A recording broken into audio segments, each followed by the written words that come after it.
कि 15 खाँचे होते हैं ईवीएम में, 15 बटन होते हैं और उस 15 बटन में एक मतलब नोटा होता है और 14 प्रत्याशी का नाम लिया जा मतलब डाला जा सकता है।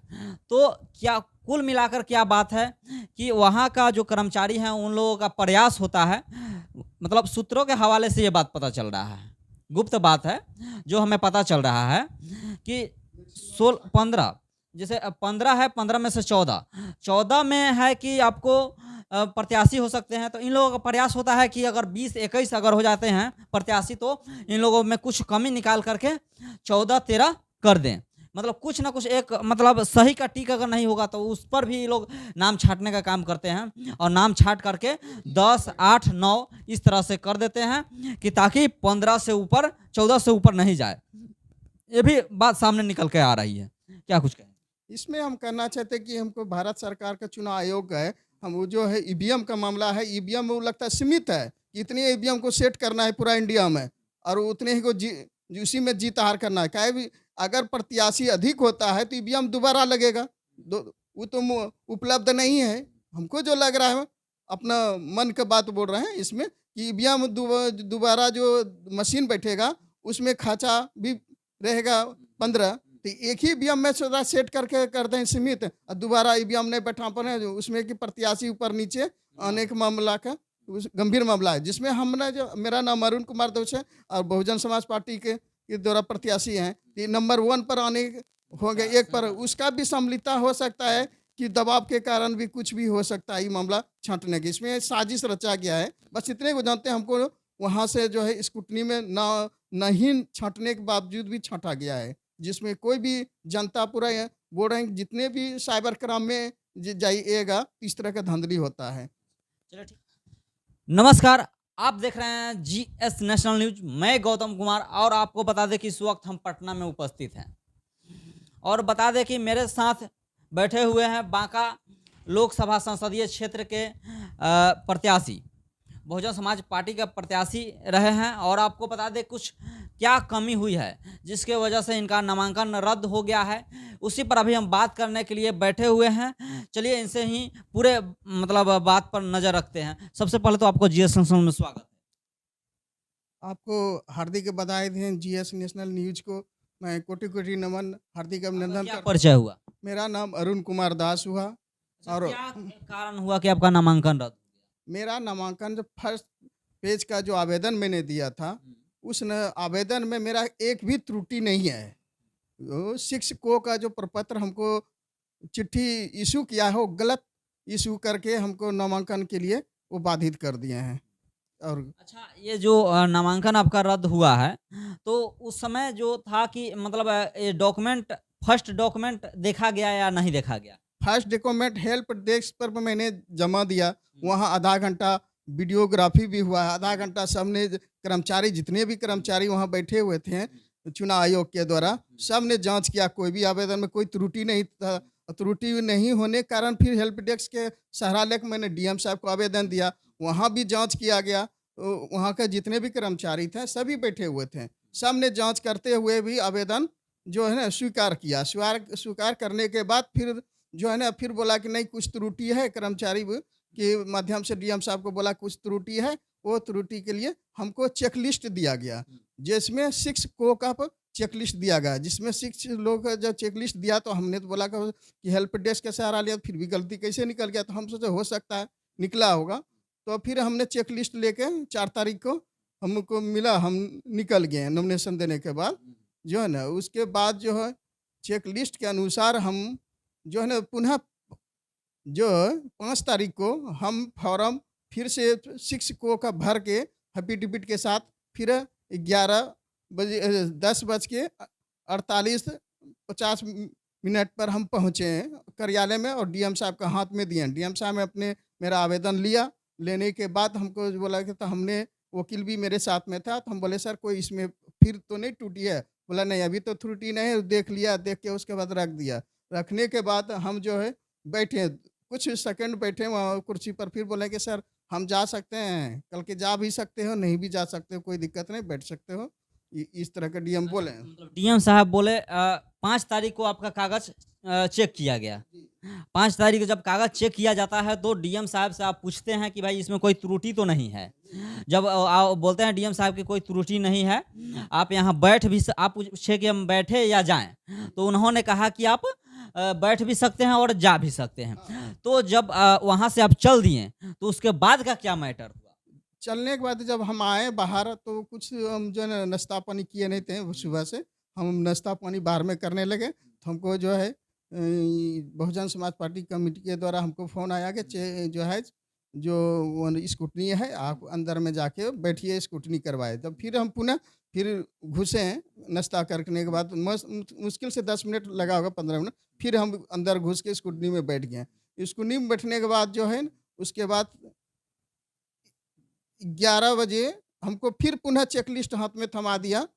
11 बजे बोला कि हमको जी पुनः आपका जो है ना आवेदन में जो है गलत है, जो फिर से हमको भर के दीजिए, एफिडेविट फॉर्म भर के लिए। आप बताइए 10:58 में हमने आवेदन तुरंत सबमिट किए हैं और 11 बजे फिर हमको चेक लिस्ट कैसे इशू कर दिया दूसरा?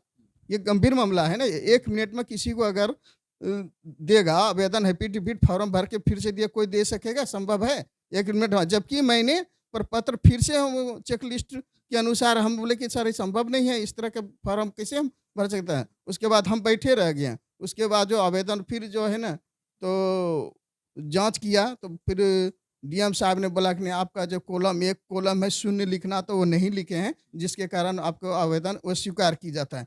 तो हमने उसमें जो प्रथम प्रपत्र था, उस प्रपत्र में आप 0 लिखे थे या नहीं? प्रथम फेज के जो आवेदन दिए थे वो बिल्कुल सही है, अभी भी 0 लिखे थे। 0 इसमें लिखा हुआ है, सब चीज़ ऑलरेडी लिखा हुआ है। लेकिन कोई भी चुनाव आयोग के पोर्टल पर अभी डाउनलोड करके मेरा आवेदन देख सकता है, पूरा आम पब्लिक अधिकार है। पोर्टल पर डाउनलोड करके पत्र 6 को का आवेदन वो निकाल के डाउनलोड करके देखे कि मेरा गलत है कि सही है। लेकिन वहाँ का कर्मचारी जो बैठे थे डीएम साहब के साथ में जितने कर्मचारी हैं, उसके लापरवाही कारण जो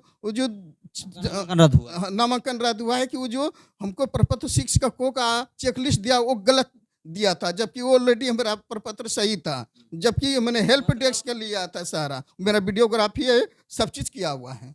मतलब ये होता है कि आपका कागज जो था साइड पर बिल्कुल सही चढ़ा हुआ है, लेकिन फिर भी आपको नोटिस दे दिया जाता है। नोटिस देने के बाद में आपको रिजेक्ट कर दिया जाता है ना। तो रिजेक्ट करने का बड़ी गंभीर मामला है। कहीं ना कहीं ये देखने का मामला है कि इसमें लगता है कि कुछ लोगों का इंटरफेयर है ना? क्या क्या लगता है आपको? इसमें लगता है कुछ साजिश रचा हुआ है, इसमें खुल के नहीं हुआ। इसके पूर्ण रूप से अगर जांच किया जाएगा, गंभीर मामला है। अगर गंभीर मामला नहीं है तो फिर हम पुनः जो डीएम साहब को कल के डेट में हमने मुलाकात, पर्सनल मुलाकात किए, डीएम फिर से आवेदन हम निकलवाएं। तो फिर से आवेदन निकालें तो देखा वो टोटल ऑलरेडी फॉर्म भरा हुआ। तो बोले सर आप प्रपत्र जब ऑलरेडी ठीक ही है तो फिर हमको चेक लिस्ट क्यों दिया गया है, क्यों आवेदन फिर दोबारा लेकर रद्द किया गया? बल्कि नहीं है जो है ना इसमें इस कॉलम में इस तरह का फॉर्म है जो आप हाँ या नहीं लिखे हैं। इसलिए हमने जीतन राम मांझी गाया का जो कैंडिडेट है उसका मैंने पोर्टल पर से डाउनलोड किए हैं। अजीत शर्मा भागलपुर का जो प्रत्याशी है उसका डाउनलोड किए हैं। अर्चना कुमारी है रविदास जम्मू का, उसका डाउनलोड कर हमने मैचिंग किया। एक भी आवेदन में त्रुटि नहीं है। तो हमने डीएम साहब को पुनः बोला ये तो गंभीर मामला है सर। बल्कि नहीं, वहाँ का डीएम का अलग आरओ का मामला है, हम लोग का अलग निर्देश के लिए। एक ही देश में कि कहीं कोई डिस्ट्रिक्ट में लंदन का संविधान लगा है, कहीं अमेरिका का लगा है, मेरे जगह क्या भारत का लगा हुआ है। जो इस तरह का मैटर हुआ है ये गंभीर मामला है, ये छोटा मोटा मामला नहीं है। अच्छा, एक और मैटर है कि हमें सुनने में आया कि आप लोगों को किसी प्रत्याशी के साथ ही, बड़े प्रत्याशी के साथ तू तराक का भी मामला हुआ था। तो ये लगता है कि उसी का जड़ एक मतलब समझिए तो ये यहाँ तक पहुँचा और उन्हीं लोगों के द्वारा नामांकन रद्द कराया गया। लग रहा है कि मतलब क्या ये सही बात है या गलत? ये तो जांच में आ गई। जब जांच चुनाव आयोग अपना जांच करवाएगी, इसमें सभी सम्मिलित लापरवाही, इसमें कर्मचारी का लापरवाही है। वहाँ जितने कर्मी है हेल्प डेस्क का, या तो हेल्प डेस्क के करें कि कर्मचारी जितने बैठे हैं लापरवाह हैं। 40,000 30,000 रुपया महीना उठाते हैं, 12 चुनाव आयोग से पैसा लेंगे तो हो सकता है कर्मचारी भी गलत किया है, वहाँ के कर्मचारी के ऊपर में भी गाज गिर सकता है। ये तो मैंने अपना हम पटना पहुँचे हैं हम रिट फाइल करेंगे, जो भी मामला होगा वो हाई कोर्ट करेगा। जब तक हमको हाई कोर्ट से निर्देश नहीं होगा तो हम पीछा छोड़ने वाला नहीं है। मतलब आप हाई कोर्ट जा रहे हैं। हाई कोर्ट जा करके इसका आवेदन दर्ज कराएंगे और इस पर एफआईआर दर्ज कराकर इस पर काम करेंगे। और चुनाव आयोग से भी आपका निवेदन है कि भाई इस पर काम होना चाहिए सही से। चुनाव हमें कहते हैं कि पूरे इंडिया में चुनाव आयोग के ऊपर भी उंगली उठ सकता है। आपने हेल्प डेस्क बनाया क्यों है? नामांकन जब रद्द हो रहा है तो हेल्प डेस्क जितना भी कर्मचारी को देश का पैसा बर्बाद कर रहे हैं। चुनाव आयोग जो पैसा मिलेगा वो कर्मचारी सबको फालतू नहीं बैठा है। इसका मतलब कर्मचारी घुसखोर सब आके बैठा हुआ है, फॉर्मेलिटी नहीं मानता है, कोई काम का नहीं है। या तो कर्मचारी की गलती है या तो डीएम साहब की गलती है। ये दोनों की समझते हैं। ये चुनाव आयोग के ऊपर में उंगली उठ रहा है। ये आपने हेल्प डेस्क बनाया क्यों है? इसका रीजन दीजिए। और जब मेरा प्रपत्र सही है, वो पूरा देश के जनता, पूरा जितने भी बिहार के जनता है, उस सभी मेरा आवेदन को डाउनलोड करके वो देख सकते हैं। तो बताइए यहाँ पर पूर्व मुख्यमंत्री जीतन राम मांझी जो हैं उनका भी आवेदन इन्होंने निकाला और देखा। और उसके बाद अर्चना रविदास जो कि जमुई से लड़ रही है उसका भी प्रपत्र इन्होंने निकाल करके देखने का काम किया। और इस तरह से अजीत शर्मा और उसका भी कागज़ इन्होंने निकाल कर देखने का काम किया। तो इन लोगों का भी कागज़ गलत है, लेकिन जबकि इनका कागज़ सही है तो इनका रद्द कर दिया जाता है और उन लोगों का पास कर दिया जाता है। जब डीएम साहब से बात किया जाता है तो डीएम साहब क्या बोलते हैं कि भाई वो अलग डिस्ट्रिक्ट है, वो डीएम अलग हैं, वो डीएम अपना मैटर रख रहे हैं, हम अपना बात रख रहे हैं ना।